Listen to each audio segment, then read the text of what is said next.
এখন থেকে জমির মালিকানা ফেরত পেতে, অর্থাৎ অবৈধ দখলদারের থেকে জমির দখল বুঝে পেতে আপনার শুধুমাত্র একটি পদক্ষেপই যথেষ্ট। আর এই পদক্ষেপটি কিভাবে গ্রহণ করবেন, আসুন আজকে আমরা এই বিষয়টি নিয়েই আলোচনা করি।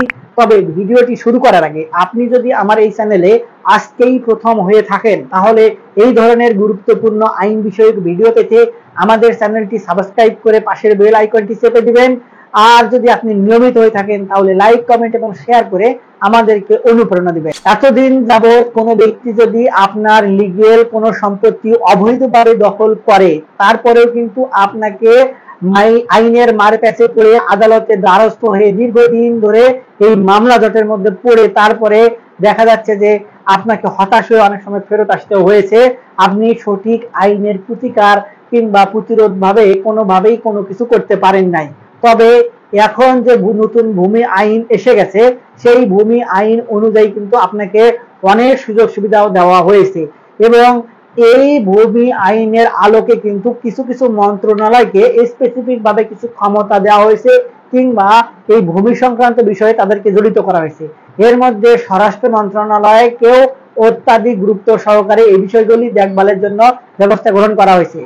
এ যাবৎকালে দেখা গেছে জমি জমা সংক্রান্ত কোনো সমস্যা হলে কিংবা অবৈধভাবে যদি কোনো দখলদার এসে আপনার ভূমিতে থাকা কোনো সম্পদ নষ্ট করে কিংবা আপনার সেই সকল সম্পত্তিতে থাকা কোনো ফসল নষ্ট করে, তাহলে আপনি তাৎক্ষণিক থানায় জানালে থানার থেকে কোনো অফিসার এসে আপনার সেই সমস্যাটা সমাধান করার চেষ্টা করতেন কিংবা আপনার সেই সকল যারা দুষ্কৃতিকারী ছিলেন তাদেরকে ধরে নিয়ে থানায় দেওয়ার ব্যবস্থা করতেন।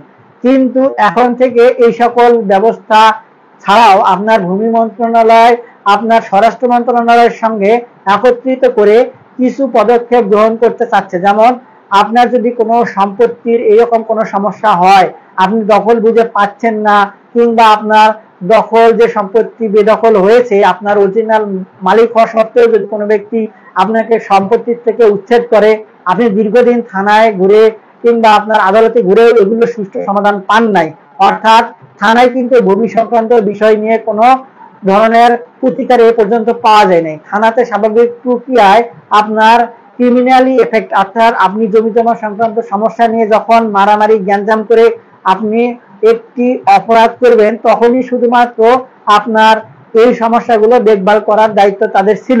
কিন্তু এখন এই বিষয়টির সঙ্গেও আপনার কিছু বিষয় অ্যাড করা হয়েছে, অর্থাৎ আপনার যখন ভূমি বেদখল হবে কিংবা আপনার সম্পত্তি যদি আপনার লিগেল ডকুমেন্ট থাকার পরেও আপনার থেকে কেউ বেদখল করার চেষ্টা করে কিংবা আপনার ক্ষতি সাধন করার চেষ্টা করে, আপনি তাৎক্ষণিক থানায় যদি অবহিত করেন, তাহলে থানা থেকে পুলিশ সদস্যরা এসে আপনার সেই সমস্যাটি সমাধান দেওয়ার চেষ্টা করবেন আইন অনুরাগ ভাবে। এবং এক্ষেত্রে একজন স্পেসিফিক ম্যাজিস্ট্রেটের কথা ভূমি অপরাধ প্রতিরোধ এবং প্রতিকার আইনে বলে দেওয়া হয়েছে।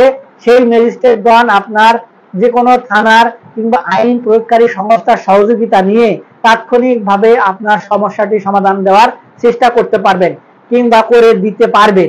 এবং এক্ষেত্রে আদালতের যে এখতিয়ার রয়েছে, সেই এখতিয়ার অনুযায়ী এই সকল ম্যাজিস্ট্রেট যখন আপনার এই ভূমি সংক্রান্ত বিষয় নিয়ে সমাধান দেওয়ার জন্য মাঠ পর্যায়ে এসে কাজ করবেন, তখন যদি কোনো ব্যক্তি এগুলোকে বাধা প্রদান করে কিংবা সরকারি কাজে বিঘ্ন করার চেষ্টা করে, সেক্ষেত্রে আপনার আদালত তাৎক্ষণিকভাবে মোবাইল কোর্টের মাধ্যমে ওই ম্যাজিস্ট্রেট আপনার সেই সকল ব্যক্তিকে সর্বোচ্চ 7 বছর থেকে সর্বনিম্ন 2 বছর পর্যন্ত কারাদণ্ডের ব্যবস্থাও রেখেছেন এবং আপনার সঙ্গে জরিমানা এবং উভয়দণ্ডে রাখার ব্যবস্থাও কিন্তু রাখা হয়েছে।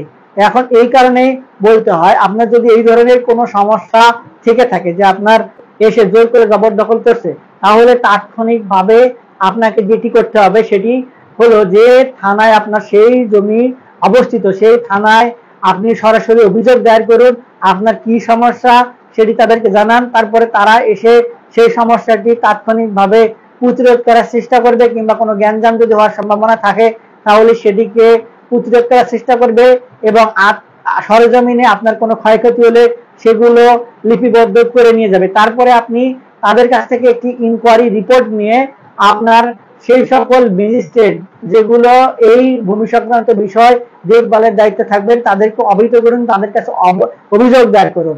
তারপরে সেই ম্যাজিস্ট্রেটগণ সেটি আমলে নিয়ে আপনার দুই পক্ষকেই নোটিশ প্রদান করবেন। এক্ষেত্রে যদি বিরোধী পক্ষ না আসে সেক্ষেত্রে এক ধরনের ব্যবস্থা, অর্থাৎ যদি আপনার বিরোধী পক্ষ কোনোভাবে সেই সকল ম্যাজিস্ট্রেটকে পাত্তা না দিয়ে আপনার সেই সকল ম্যাজিস্ট্রেটের সঙ্গে দেখা না করে সুষ্ঠু সমাধান করার চেষ্টা না করে, তাহলে আপনার ম্যাজিস্ট্রেটগণ আপনার কাগজপত্র যাচাই বাছাই করে আপনাকে একপক্ষভাবে রায় দিয়ে জমি ভোগ দখলের সুযোগ করে দিতে পারেন এবং এক্ষেত্রে আইন প্রয়োগকারী সংস্থা আপনাকে সহযোগিতা করবে। আর যদি আপনার ওই পক্ষ আসে তাহলে দুই পক্ষকে নিয়ে বসে তারপরে ভুলিয়ে যাই, অর্থাৎ এলাকায় জানান দেওয়া হবে যে এই সকল সম্পত্তির মালিক এখন থেকে এই ব্যক্তি, অর্থাৎ আপনি যদি অরিজিনাল মালিক হন তাহলে আপনার কাছে ফেরত যাবে। আর যদি ওই সকল ব্যক্তি যদি আপনি যারা আপনাকে ভোগ দখল করতে বাধা প্রদান করছে কিংবা যারা এতদিন ধরে অবৈধভাবে ভোগ দখল করেছে তাদের হয়, তাহলে তাদেরকেও কিন্তু বুঝে দেওয়া হবে। এক্ষেত্রে আইন কিন্তু সবসময় সঠিক যেটি সেটির পক্ষই নেবে।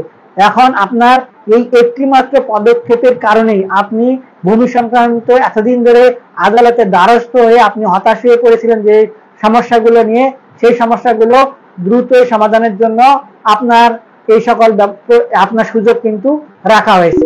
আর যদি আপনি এই সকল বিষয় নিয়ে আপনার কিভাবে করবেন, কিভাবে বুঝবেন, কিভাবে আপনার এই সকল বিষয়ে আগাবেন, এগুলো নিয়ে আপনার কোনো কনফিউশন থেকে থাকে বা আপনি পারবেন কিনা আপনার মনে যদি কোনো সন্দিহান থেকে থাকে, তাহলে আপনাদের কাছে একটি পরামর্শ হলো আপনার আশেপাশে কিংবা আপনি যাকে একজন ভালো মনে করেন অর্থাৎ একজন বিজ্ঞ আইনজীবীর ফোন নাম্বার নিয়ে রাখবেন। কোনো সমস্যা হলে তাৎক্ষণিকভাবে তাদেরকে অবহিত করবেন।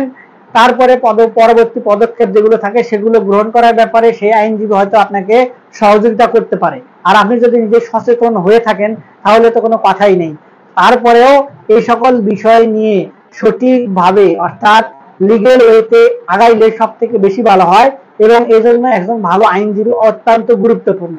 আর এই সকল বিষয় নিয়ে যদি আপনার আরো বিস্তারিত কোনো কিছু জানার থাকে বা বোঝার থাকে তাহলে আমাদের ভিডিওর নিচে কমেন্ট বক্স রয়েছে, সেখানে কমেন্টস করবেন।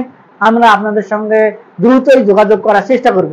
আজকে এ পর্যন্তই, দেখা হবে সামনে নতুন কোনো ভিডিওতে। ততদিন পর্যন্ত ভালো থাকবেন, ধন্যবাদ।